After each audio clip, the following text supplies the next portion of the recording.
तो फिर आज हम लोग सबसे पहले बात करते हैं स्फेरिकल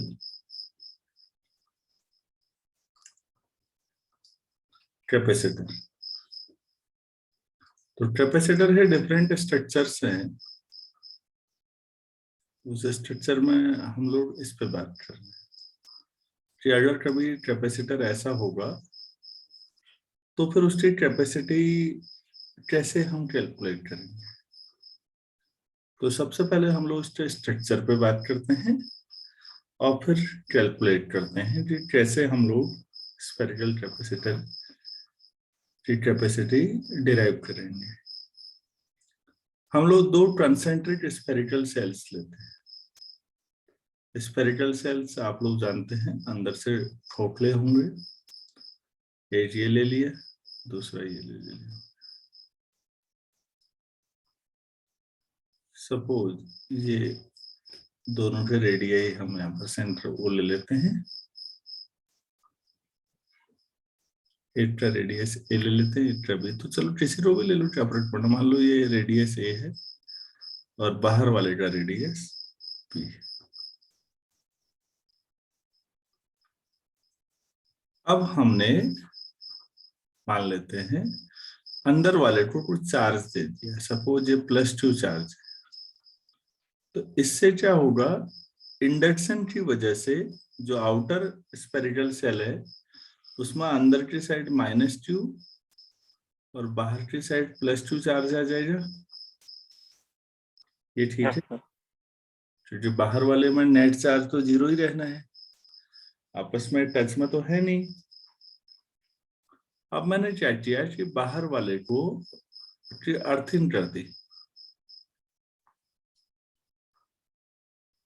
ऐसे। तो बाहर वाला +2 चार्ज चले जाएगा 0 पे, ठीक है ना। Yes sir. हाँ, तो अब हमारे पास कैसा स्ट्रक्चर बचेगा, इससे बात बनाइएगा। अब मैं यहाँ बना रहा हूँ, होना इसके नीचे चाहिए हो कि एक +2 चार्ज और एक -2 चार्ज वाला सिस्टम। चलो यही बना लेते हैं इसके नीचे। अब ऐसा है कि इस पर +2 और इस पर -2, ये आ गया। तो मेरे ख्याल से बात समझ में आ गई होगी। तो यस सर। हाँ, तो हमें क्या करना है, पहले इस बात को लिख लेते हैं। Let us consider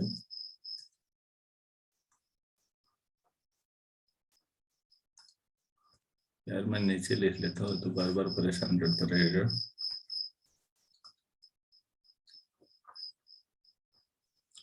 Let us consider two concentric spherical cells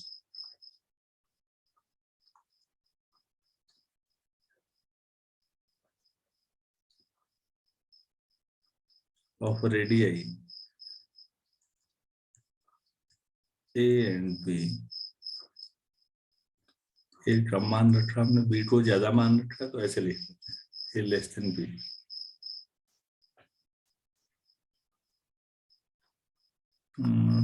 two concentric spherical cells B are made up of conducting material।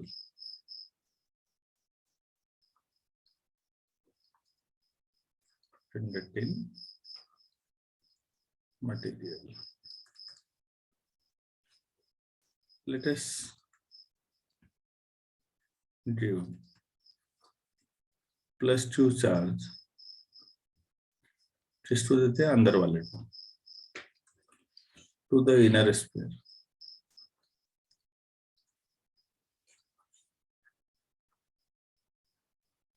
ठीक है, हमने अंदर वाले को +2 चार्ज दे दिया।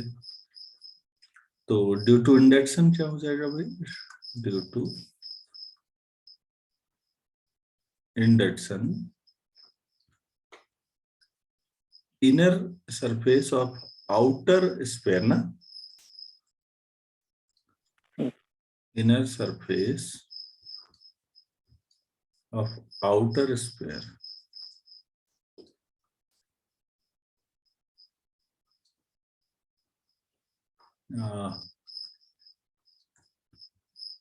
will have -2 charge,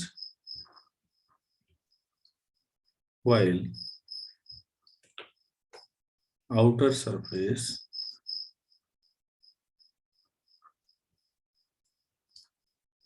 will have +2 charge। जो बाहरी सरफेस है वो +2 चार्ज में और जो अंदर है -2 चार्ज। ये टेस्टी बात हो रही है। जो बड़ा वाला स्फेरिकल सेल है बाहर वाला, और ये इंडक्शन की वजह से है, हाँ? इसलिए अभी भी उस पे नेट चार्ज 0 ही है बाहर वाले पे। ये ठीक है ना, इसमें कोई डाउट नहीं। Yes sir.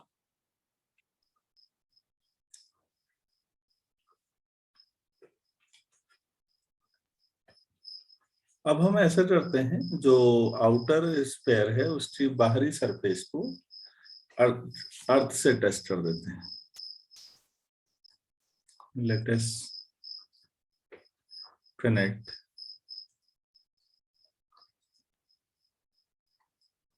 The outer spare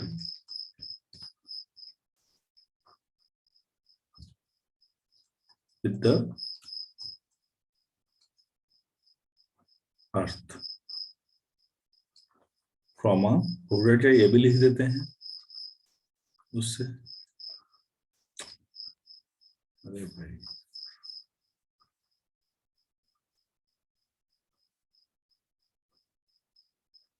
ये तो उससे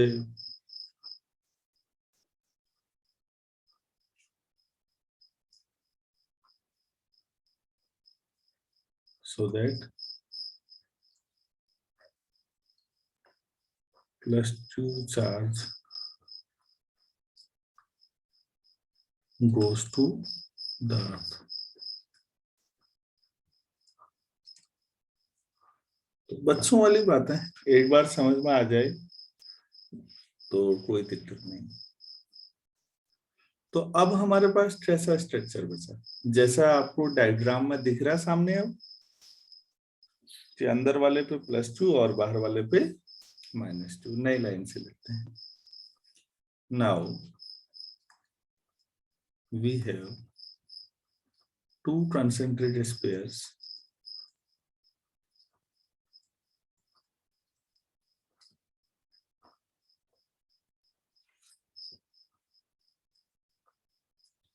with respective charges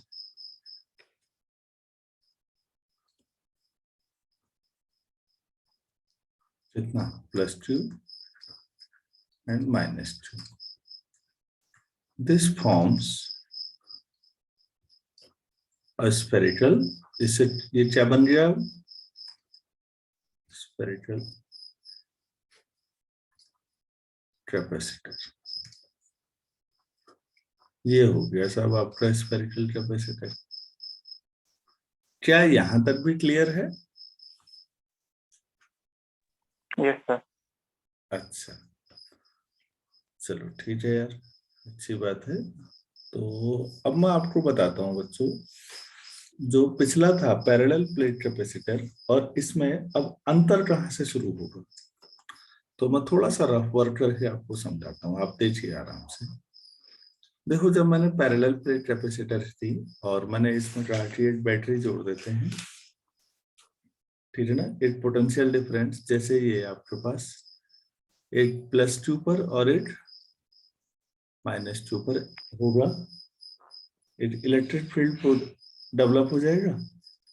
अच्छा, इसमें होगा क्या बच्चों कि इलेक्ट्रिक फील्ड की जो इंटेंसिटी थी वो हर जगह बराबर थी, याद है आप लोगों को? Yes sir. आज ऐसा नहीं हो, मैं इसे लिखाऊंगा अभी। इसमें दोनों प्लेट का साइज बराबर है, दोनों ये है। अब प्रॉब्लम क्या है, एक छोटा स्पेयर है, और सॉरी एक बड़ा स्फीयर है और एक छोटा स्फीयर है, तो उनके बीच जो इलेक्ट्रिक फील्ड है वो अलग अलग जगहों पर अलग अलग होगा। आज इलेक्ट्रिक फील्ड यूनिफॉर्म नहीं होगा। जब इलेक्ट्रिक फील्ड यूनिफॉर्म होता है तो आप V equal to E upon D लगा सकते हैं directly, D distance the plates directly. लेकिन जब इलेक्ट्रिक फील्ड यूनिफॉर्म नहीं होगा तो आप ऐसा नहीं लगा सकते। तो फिर आप कहेंगे फिर क्या लगा सकते हैं, वही बता दीजिए।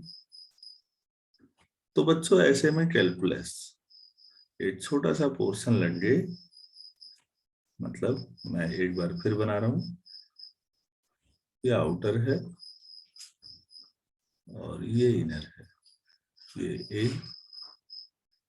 ये बी, इस पर चार्ज +2, इस पर -2, तो हम जानते हैं। अब ऐसा करते हैं, दोनों के बीच नॉन यूनिफॉर्म इलेक्ट्रिक फील्ड है, तो फिर एक कोई आर्बिट्ररी पॉइंट ले लेते हैं दोनों के बीच और देखते हैं उस पॉइंट पर कितना इलेक्ट्रिक फील्ड होगा। तो मैंने ऐसा इसलिए बनाया है बीच में ताकि डायग्राम साफ बने। और सपोज ये दूरी सेंटर से कुछ मान लें r दूरी पर मान लेते हैं, इस पॉइंट को P मान लेते हैं, या r दूरी पर है। तो फिर अब हम v चीज क्या यूज करेंगे, dv, और this will be de upon dr, फिर इंटीग्रेट करेंगे। जहां भी नॉन यूनिफॉर्मनेस है बच्चों, बट कैलकुलस का रूल स्टार्ट हो जाता है। भाई इतना सा और बनाना है। क्या ये अंतर समझ में आया आप? Yes sir. कि जब भी नॉन यूनिफॉर्म आएगा, कोई भी चीज कहीं भी, पूरी मैकेनिक्स हो, इलेक्ट्रिक हो, मैग्नेटिक हो, अगर चीज एक जैसी है तो एलिमेंट्री फॉर्मूला काम करेगा। लेकिन अगर चीजें बदल रही हैं तो dx, de, dv ऐसा ले लो, डी लगा दो आगे से। इतनी सी बात समझते नहीं है बच्चे 11th-12th, या समझाया नहीं जाता।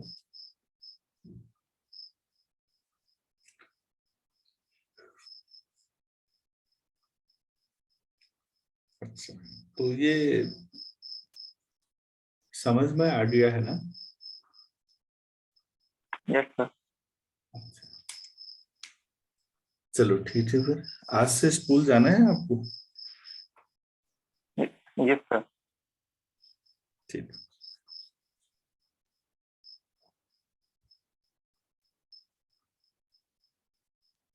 तो चलो भाई इसे लिख लेते हैं तो।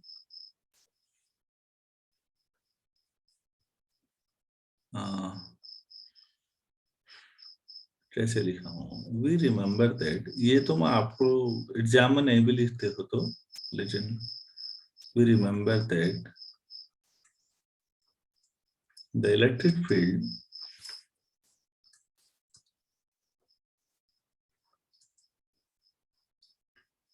within the plates of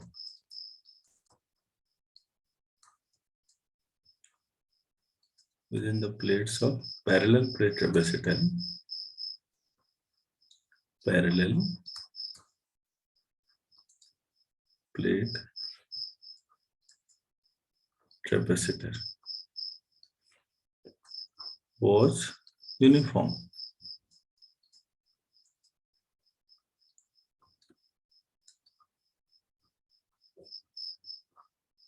ये आपको जो याद दिला रहे हैं, इस बहाने कंपैरेटिव हो जाती है स्टडी की, अच्छा उसमें ऐसा हो रहा था, तो चीजें आसान थी।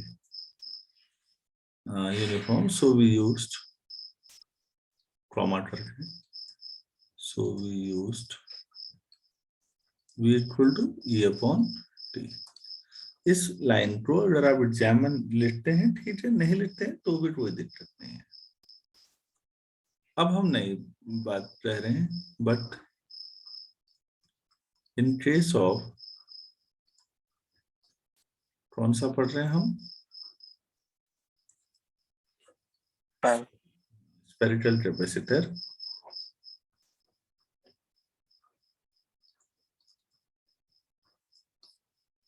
but in case of spherical capacitor, क्या होगा? Electric field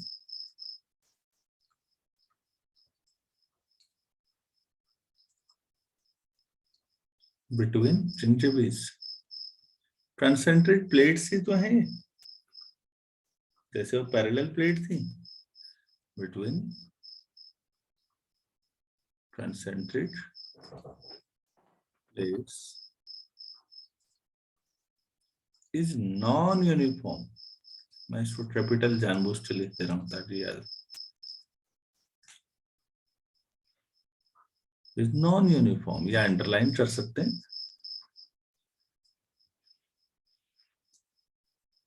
तो जब नॉन यूनिफॉर्म है तो क्या करेंगे? सो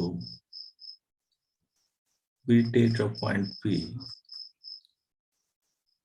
take a point P at distance r from the center, r from the center। इसका मतलब ब्रैकेट में ये हो जाएगा, ऐसा लिख सकते हैं कि जो r होगा वो a और b के बीच में होगा, a से बड़ा और b से छोटा।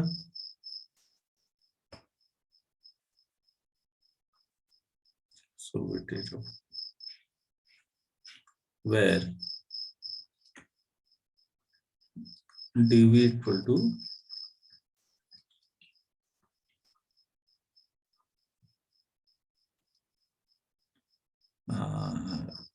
dv upon dr equal to e, ये था ना, e equal to dv upon dr, basically minus sign के साथ होता है, लेकिन माइनस छोड़ दो अभी। e equal to v upon r था ना पहले, v upon d।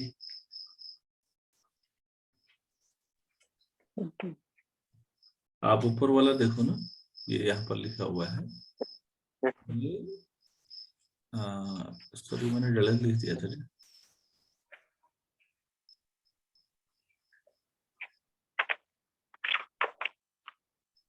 हाँ sorry, e equal to dv upon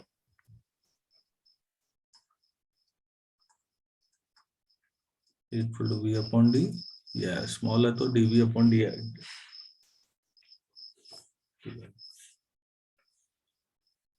तो आपके पास यहाँ से dv जितना हो जाएगा, EDR इक्वेशन 1 कर लेते हैं। अब हमें V निकालना है, यहाँ से पोटेंशियल निकल जाएगा तो C तो निकल जाएगा ना Q अपॉन V से।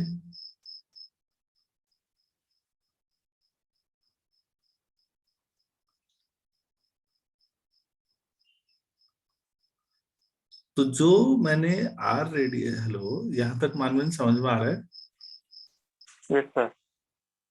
अब ये बताओ, जो मैंने डॉटेड लाइन मानी है उसे गॉसियन सरफेस मान लो, तो उसके अंदर कितना चार्ज है?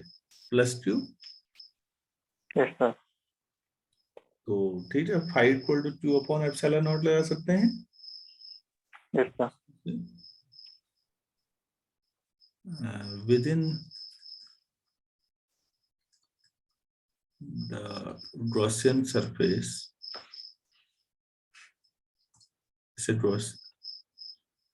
within the Gaussian surface of radius r,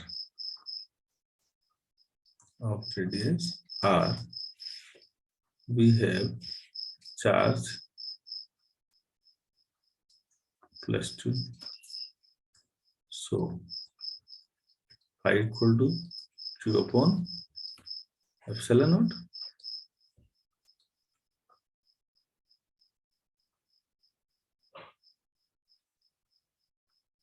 also अगर आपको याद होगा, phi equal to A into surface area।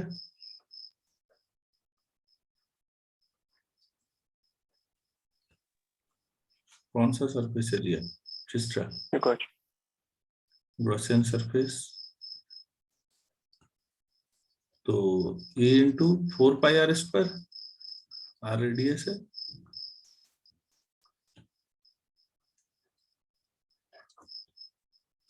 ऐसा लिख सकते हैं।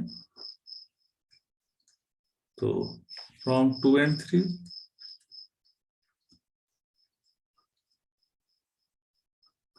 5 थी, दोनों वैल्यू इक्वेट कर दो भाई। Q upon epsilon not equal to E into 4πr² और E इक्वल टू, ये पता ही है आपको, 1/4 epsilon naught Q upon r²।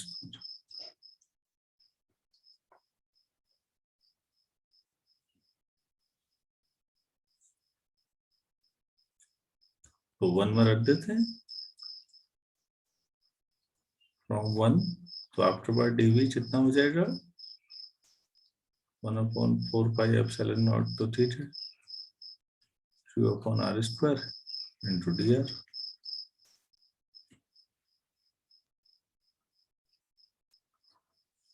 तो आपके पास पोटेंशियल डिफरेंस 8 पॉइंट पे आ गया। तो फिर आपको तो दोनों प्लेटों के बीच निकालना है नेट, तो इंटीग्रेट कर दें। Yes sir. So potential difference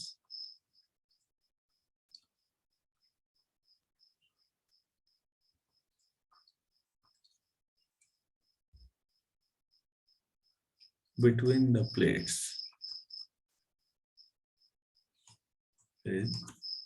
हमें v चाहिए, तो इंटीग्रेट कर दो भाई। जो dv था वो कहां से कहां तक हुआ,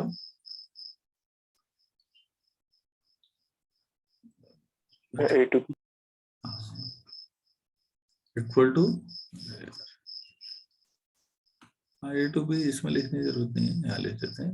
dv थी जो आ जाएगा 1/4, चलो लिख लो, 1/4 epsilon naught Q upon r² dr and r from A to B। तो फिजिक्स का काम कंप्लीट हो गया, अब केवल मैथ्स का रह गया, कैलकुलेशन है। यहां तक कोई डाउट है किसी तरह का? No sir. देखो भाई, नो r के अलावा बाकी सब कांस्टेंट है, तो Q अपॉन 4 एप्सिलॉन नॉट बाहर ले आते हैं। केवल आपके पास इंटीग्रेशन बचा 1/r⁻² dr, r from A to B। तो बच्चों x⁻n का इंटीग्रेशन मालूम होगा आप लोगों को, वही करना है r⁻n में भी। तो -1/r आ जाएगा, Q अपॉन 4 एप्सिलॉन नॉट। अब बल्कि मैं माइनस बाहर ले लेता हूँ, ये 1/r बचेगा अंदर, A to B। तो -Q upon 4 epsilon not 1/b minus 1/a। तो ये हो जाएगा Q अपॉन 4 एप्सिलॉन नॉट, ऊपर क्या आ जाएगा, वैसे तो a माइनस बी है, बाहर से माइनस है, तो मैं इसको b माइनस ए अपॉन ए भी लिख देता हूँ, इतना आ जाएगा। सॉल्व करके वेट लाइन अपर लिमिट रखोगे, एक बार लोअर लिमिट। तो अब हमने क्या निकाल दिया, v equal to 1/4 epsilon naught Q times b minus A upon B A या ए बी, जो भी लिखना हो। क्वेश्चन नंबर 5, ये भी तो पूछा जा सकता है कभी कि यार स्पेरिकल पोलर, सॉरी स्पेरिकल, अगर आपके पास कैपेसिटर है तो उसके प्लेटों के बीच कितना वो होता है पोटेंशियल डिफरेंस। क्लियर है इतना या नहीं? Yes sir clear. अच्छा, कोई दिक्कत नहीं ना इस पूरे डेरिवेशन में यहाँ तक? तो फिर बहुत आसान हो गया। सो C इक्वल टू, हमने क्या पढ़ा था, Q अपॉन B। तो रख दो भाई इसमें, Q से Q कट जाएगा। रट्टे कैलकुलेशन बताओ मुझे। C equal to 4 pi epsilon not AB upon B minus C।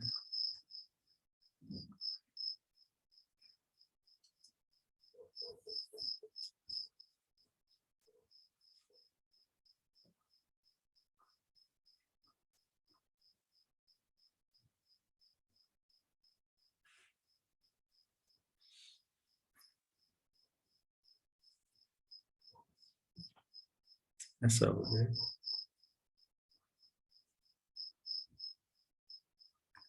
क्या ये समझ में आया पूरा आपको?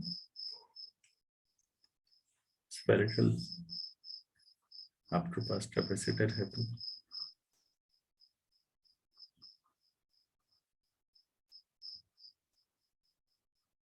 ठीक है। Yes sir.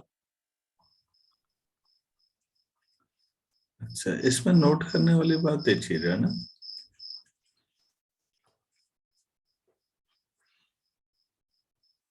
अगर जो B माइनस ए है वो कम होता जाए तो क्या होगा, सोचो। जैसे मैं थोड़ा सा रफ पहले लिखाने से पहले आपको खाली आपको रियलाइज कराना चाहता हूँ। देखो B माइनस ए 5 सेंटीमीटर रखा, तो ठीक है, आपने B माइनस ए 5 रखा, नीचे तो 5 हो जाएगा। थोड़ी देर में मैंने B माइनस ए 5 मिलीमीटर रखा, तो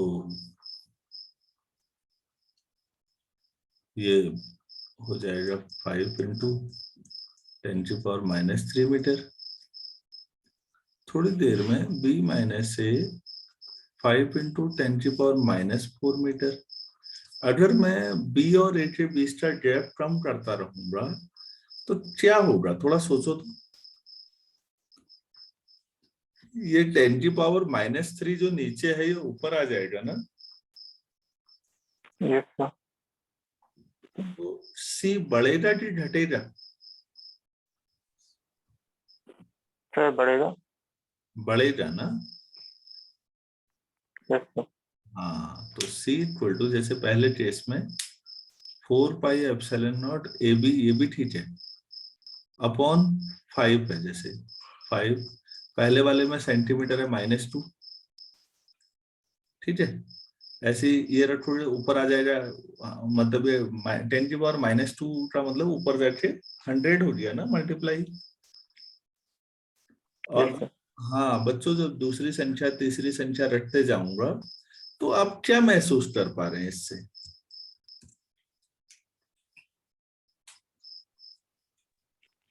सर बढ़ रहा है। पूरी बात बताओगे तो ज्यादा अच्छा लगेगा ना। बढ़ रहा है क्या वो? सर कैपेसिटेंस बढ़ रहा है। कब बढ़ रहा है वो भी तो बताओ। जब सर ये कहते हैं जो B माइनस ए की डिस्टेंस कम होती जाएगी।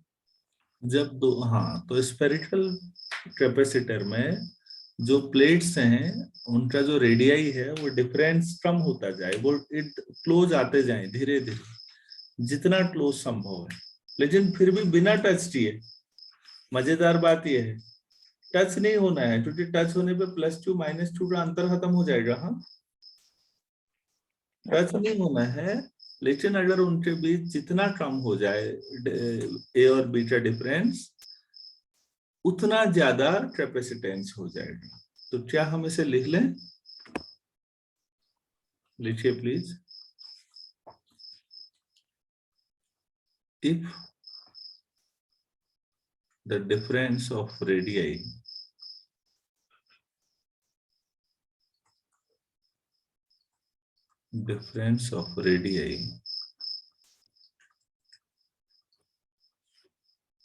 of spherical capacitor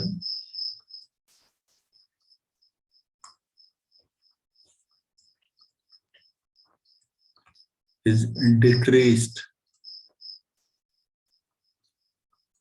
ब्रैकेट में लिख लो, that is B minus A becomes smaller,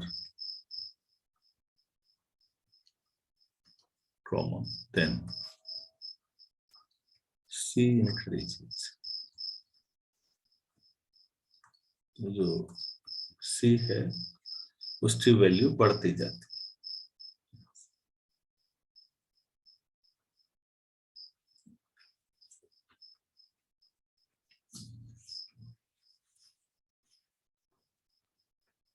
clear हो पाया नहीं हो? Yes sir. Yes sir. अच्छा, ये 8 पॉइंट था, 8 पॉइंट और कर लेते हैं। स्पेरिकल कैपेसिटर की वजह से हमने एक बात ये बताई थी बच्चों, अब दूसरा पॉइंट ध्यान से देखिएगा। मेरे पास स्पेरिकल कैपेसिटर था, ये ए रेडियस का होगा केवल, और इस पे क्यू चार्ज है, तो आपको इसका कैपेसिटेंस याद है 4 pi epsilon not into A. Yes sir. तो क्या मैं ऐसा मान सकता हूं कि ये स्पेरिकल आज का जैसा है जिसकी दूसरी प्लेट इंफिनिटी पे है, इसीलिए मुझे एक ही दिख रहा है? Yes sir. तो चल लिख लें इसको, लिखिए दूसरा point. If b tends to infinity, पहले थोड़ा मैथमेटिकल कर लेते, देन देखो बच्चों, लिमिट है रही बी की, बी कहाँ को जा रहा है? इंफिनिटी को। तो A B upon B minus A solve करना है ना? अरे भाई ये तो मैथ्स हुई। Yes sir. तो देखो बी ऊपर नीचे से कॉमन ले लेंगे, B tends to infinity, B ऊपर नीचे से कॉमन लो, कट जाएगा ए अपॉन 1 माइनस, क्या ऐसा आएगा? देखो बी ऊपर से भी कॉमन ले लो, नीचे से भी। Yes sir. अब बी चीज है इंफिनिटी रख दो यार, 8 लाइन क्या है प्लीज देखो तो क्या बना? ए upon 1 minus A upon infinity. A upon infinity कितना हुआ? 0 हो जाएगा। ये क्वांटिटी क्या हो जाएगी? ए अपॉन 1 माइनस, मतलब ए ही हो जाएगा या नहीं? Yes sir. तो जब दूसरा बाहर वाले को आप इनफाइनाइट की तरफ ले जाओगे, देन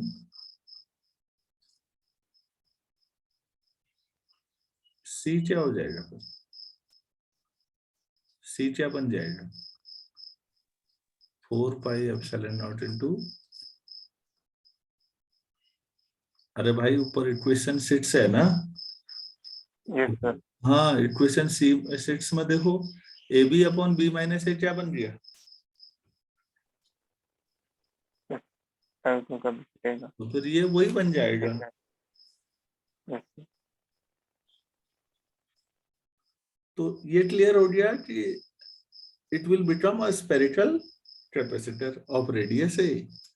तो spherical capacitor can be considered as a combination of two concentric pairs, and outer is with infinite radius. Yes sir. अच्छा यार ये बताओ, ज्यादा कैपेसिटेंस इक्वेशन 6 में था या अब है, जब बाहर वाले को इनफाइनाइट तक ले जाएंगे?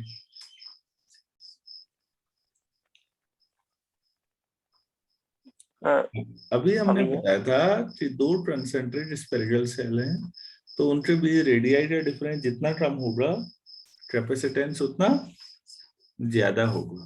तो अगर बाहर वाले को इन्फिनिटी पे ले गए तो रेडियाई का डिफरेंस बहुत ज्यादा हो जाएगा ना? Yes sir. Now capacitance will be reduced greatly, ऐसा लिख लो।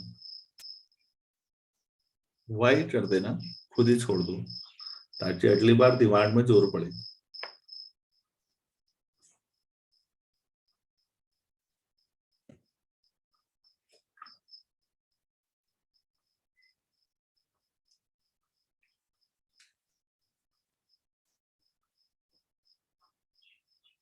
तो अभी इतना ही करते हैं। और एक डेरिवेशन और करेंगे। इसके बाद हम लोग जुड़ेंगे 5-20 पे। ठीक है, चलिए।